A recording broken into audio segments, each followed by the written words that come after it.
नमस्कार मित्रांनो, पब्लिक चर्चा या यूट्यूब चॅनलमध्ये आपलं सर्वांचं स्वागत. गेल्या 2 दिवसापूर्वी राज्यामध्ये अतिशय मुसळधार पाऊस मराठवाडा असेल, विदर्भ असेल, विशेष म्हणजे खानदेश या सर्वच परिसरामध्ये झाला. आणि या मुसळधार पावसामुळे आतापर्यंत काय काय तिथं नुकसान वगैरे, शेतीचं नुकसान असेल किंवा आजूबाजूचं नुकसान असेल, हे काय झालेलं आहे हे आता आपल्याला बघावयास मिळत आहे. आमची जी काही टीम आहे तिथपर्यंत पोहोचली आणि आपण बघू शकता की हे शेतामधून जो काही एक पुरासारखा भाग वाहून गेलेला आहे. मोठ्या प्रमाणात जमिनीची अतोनात हानी इथं या पुराच्या महाकाय पुरामुळे झालेली आहे. आणि आपण समोर जे काही बघताय ती म्हणजे पूर्णा नदी. बुलढाणा जिल्ह्यातील ही मोठ्या नद्यांमध्ये या नदींचा समावेश होतो आणि हिचं पात्र आणि हिचा आवाका एकंदर आपण या व्हिडिओमध्ये बघू शकता.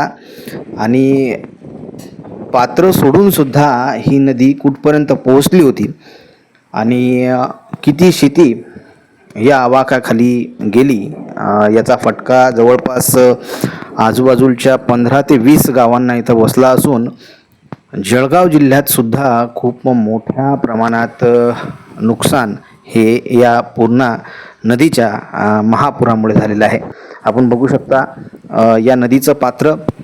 आणि या नदीमध्ये आता 1 दिवसानंतर 2 दिवसानंतर पाऊस जो आहे कमी झालेला आहे या क्षेत्रामध्ये. आणि हळूहळू पुराचे पाणीसुद्धा कमी झालेले आहे. मात्र जे नुकसान झालेलं आहे शेतकऱ्यांचं ते नक्कीच यावेळेसचं एक विक्रमी नुकसान आपण त्याला म्हणू शकू. आपण इतर ठिकाणीसुद्धा आपण बघू शकता की कशा या पुलावरून हा जो काही येरळचा पूल आहे खूप मोठा पूल आहे आणि नदीचं विशाल विहंगम असं वाटणारं हे काही दृश्य आहे ते आपण कॅमेरामध्ये कैद केलेलं आहे. अक्षरशः डोळे दिपतील अशा प्रकारचं हे चित्र आहे.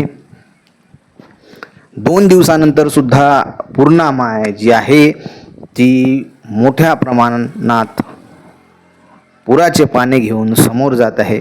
आणि त्या सोबतच आजूबाजूच्या गावांमध्ये जे काही पुराचे पाणी घुसले त्याने नुकसानसुद्धा झालेलं आहे. तुमच्या भागात असं नुकसान कुठं कुठं झालेलं आहे ते आम्हाला नक्की सांगा. आणि आमचं पब्लिक चर्चा जे चॅनल आहे त्या चॅनलला सबस्क्राईब करायला विसरू नका. धन्यवाद. पुन्हा भेटूया नवा विषय घेऊन.